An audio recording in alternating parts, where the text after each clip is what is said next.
किन मुद्दों को लेकर इस बार सदन में चर्चा होगी। झारखंड के युवा पिछले कई वर्षों से त्रस्त हैं, नौकरी नहीं है, उनको जो है एक अच्छी शिक्षा नीति नहीं मिल पाई है, रोजगार नीति जिसको हम लोग बोलते हैं, नियोजन नीति नहीं मिल पाई है। इन मुद्दों पर तो विपक्ष तो सरकार को घेरने का काम करेगी। 1 करोड़ मैया लोगों को जो है सम्मान दे रहे थे आप, तो अभी बीच में जो है आप कम क्यों हो गया? तो वर्तमान सरकार है, मौजूदा सरकार, उन्होंने क्या दिया? 1 साल हो गया, युवाओं के लिए उन्होंने क्या किया? झारखंड में सरकार अस्थिर है, बदलने वाला है। नमस्कार, जोहार। आप देख रहे हैं वाईबीएन बिहार झारखंड और मैं हूं मनीष झा। 5 दिसंबर से झारखंड शीतकालीन सत्र की शुरुआत होने जा रही है और जहां एक तरफ सत्ता पक्ष, दूसरी तरफ विपक्ष। सत्ता पक्ष अपनी तैयारी कर रही है कि विपक्ष के हर सवालों का जवाब हम कैसे दें। दूसरी तरफ विपक्ष अपनी रणनीति तैयार कर रही है कि सत्ता पक्ष को हम लोग कैसे घेरने का काम करेंगे। क्या मुद्दा होगा इस बार? युवाओं का मुद्दा होगा, मैया योजना मुद्दा होगी, या छात्रों का छात्रवृत्ति का मुद्दा होगा? आखिर विपक्ष किन मुद्दाओं को लेकर सदन में चर्चा करेंगी या सदन के बाद इसका विरोध होगा? हमारे साथ राहुल है, वो अच्छी तरह से कवरेज भी करते हैं विधानसभा सत्र को लेकर, उनसे जानकारी प्राप्त करते हैं। राहुल, क्या लगता है इस बार जो सत्र हो 5 से 11 है, छोटा सा सेशन है, क्या लगता है? जो आपके युवा नेता जयराम महतो भी है और बीजेपी है, कांग्रेस है, क्या लगता है इन किन मुद्दों को लेकर इस बार सदन में चर्चा होगी या विरोध होगा? देखिए, चर्चा तो होना चाहिए युवाओं को लेकर के, चूँकि झारखंड में सारे लोग जो है अपने लिए काम करते हैं, वो चाहे नेता हो, चाहे और भी जो भी लोग हैं, उनका मैं किसी नाम लेकर के नहीं कहना चाहता हूँ।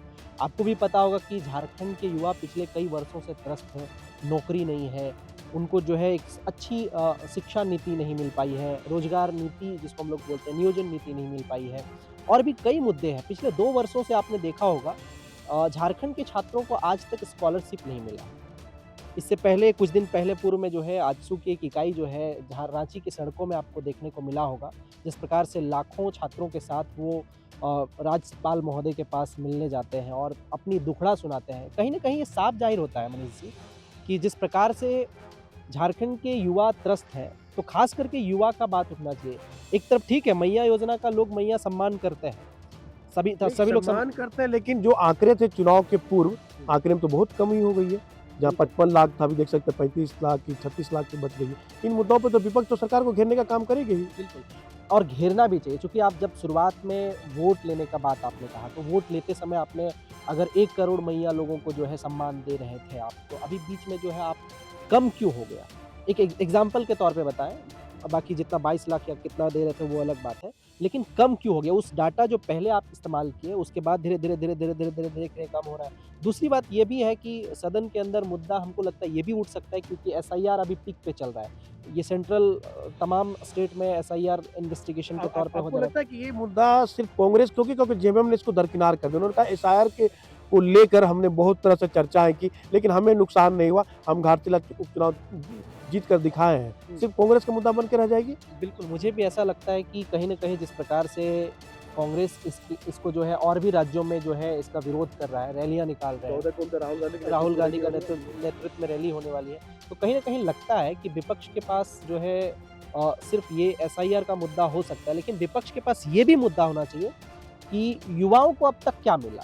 युवा आखिर जिस चीज़ के लिए सोच रहे हैं कि मुझे नौकरी मिलनी चाहिए, मुझे जो है रोज़गार के लिए मिलना चाहिए, वो सरकार की 1 साल हो चुकी। राहुल तो सरकार नए नियुक्ति कहा दी, तो पुराना नियुक्ति है जो उन्होंने बिल्कुल। 9,000 करीब दिया। आपने क्या किया? ये पारा शिक्षक आकर नहीं, 20 सालों का संघर्ष है पारा शिक्षकों का, जो नियुक्ति मिला।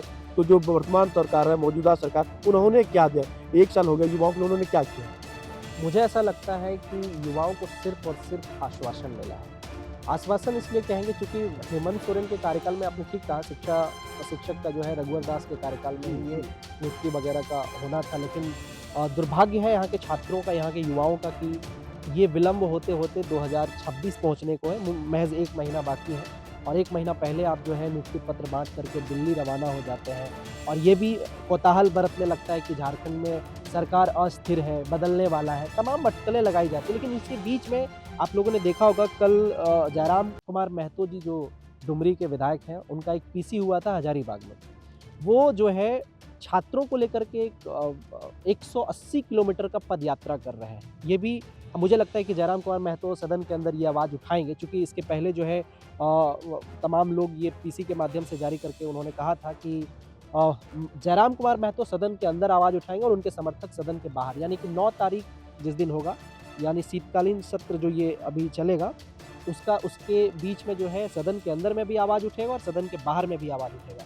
उन्होंने खुद बाकायदा ये पीसी करके जानकारी दिया है और डुमरी से ये पदयात्रा शुरू होगा, डुमरी होते हुए बोकारो, हजारीबाग, धनबाद और लास्ट रांची पहुँचेगा। इसमें सिर्फ युवाओं का मुद्दा होगा, रोजगार का मुद्दा होगा, छात्रवृत्ति मुद्दा होगा, या उनके जो अपने मुद्दे चल रहे हैं, उर्मी महतो शामिल हो एसटी में, ये इन सब मुद्दों को लेकर होगा? कौन सा मुद्दा होगा जो नहीं, पदयात्रा में? मुझे ऐसा लगता है जिस प्रकार से उन्होंने पीसी में जारी किया है बाकायदा लेटर, उन्होंने सिर्फ शिक्षा और नियोजन नीति और 1932 खतियान ये तमाम मुद्दों को लेकर के आ रहे हैं। उसमें कुर्मी एसटी वगैरह का कोई मुद्दा नहीं होगा।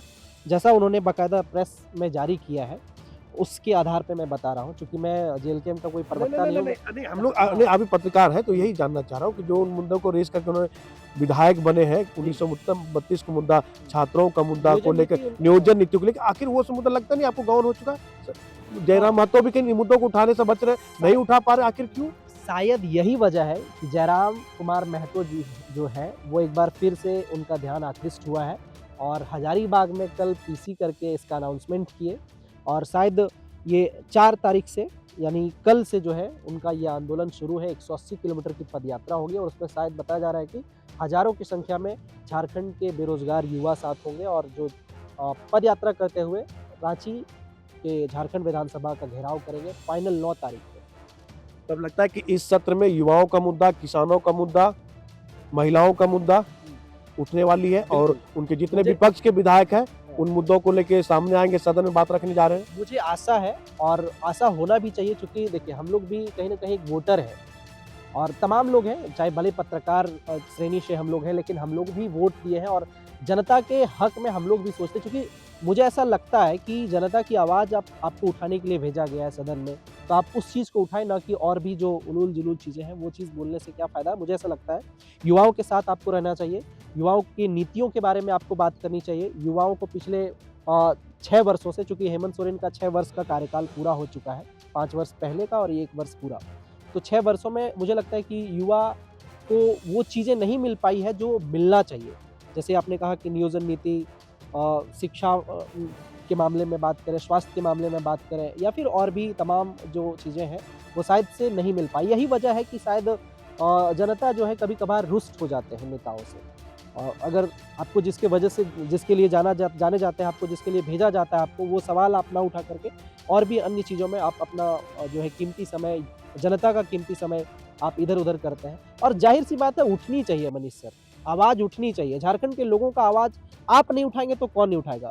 विपक्ष के एक साल से तो कौन है? 1 साल से विपक्ष की बात करें, हम किसी तरह बीजेपी की बात, किसी अगर युवाओं के मुद्दा को लेकर अगर आपने भी देखा, कौन सा उन्होंने मुद्दा उठाया है, कौन सा पदयात्रा किया है, कौन सा विरोध प्रदर्शन किया है युवाओं को लेकर? मुझे तो सच बताएं, मुझे तो यहाँ का विपक्ष लगता ही नहीं है। पैरालिसिस पैरालिसिस मारा हुआ है। विपक्ष का काम ही है कि आप उसको, मतलब हर एक विधायक का सचेतक होता है, हर एक लोगों का सचेतक होता है, लेकिन यहाँ पे जनता का जो विपक्ष में सचेतक है वो सचेतक का काम ही नहीं कर रहे हैं। आप जब तक सत्ता पक्ष को नहीं जगाएंगे तब तक आपके लिए काम कैसे करेंगे? ये बात बिल्कुल सही है और कहीं ना कहीं विपक्ष का जो रोल है वो शायद मुझे ऐसा लगता है कि नेता नहीं निभा पा रहे हैं और ये निभाना चाहिए, क्योंकि जनता आपको भेजा है। आप ये मत देखिए कि हम सरकार में नहीं है, लेकिन आप सरकार को तो जगा सकते हैं, नेता को तो बात उठाना चाहिए। और मुझे लगता है कि इस बार जयराम कुमार महतो ये सदन के अंदर युवाओं का बात उठाएंगे और नियोजन नीति का बात उठाएंगे, 1932 का बात उठा सकते हैं। मुझे आशा है, चूँकि युवाओं के चहेते हैं, मुझे ऐसा लगता है। बाकी विपक्ष के जो एनडीए के नेता हैं उनसे भी आशा है, माननीय बाबूलाल मरांडी जी हैं और भी बहुत सारे गणमान्य नेता जी हैं, उनसे भी मेरी खासा अपील भी होगी और साथ ही साथ आशा भी करते हैं कि सर आप लोग युवाओं का आवाज़ नहीं उठाएंगे तो कौन उठाएंगे। चलिए, विधानसभा सत्र 5 से 11 तक होने वाली है और हर मुद्दे उठाई जाएगी। विपक्ष अगर बात करेंगे युवाओं को लेकर, उनके छात्रवृत्ति को लेकर, उनके रोजगार को लेकर, नियोजन नीति को लेकर मुद्दा उठाएंगे। दूसरी तरफ जयराम महतो पैदल यात्रा करने जा रहे हैं छात्रों के हितों के लिए, नियोजन नीति को लेकर, छात्रवृत्ति को लेकर। लेकिन देखना होगा कि जयराम महतो 1 साल के बाद जगे हैं युवाओं के लिए, और क्या सत्र के दौरान इन सब मुद्दों को सदन में रखेंगे या नहीं, यह देखने वाली बात होगी। सहयोगी निहित के साथ मनीष झा, यंग भारत, रांची।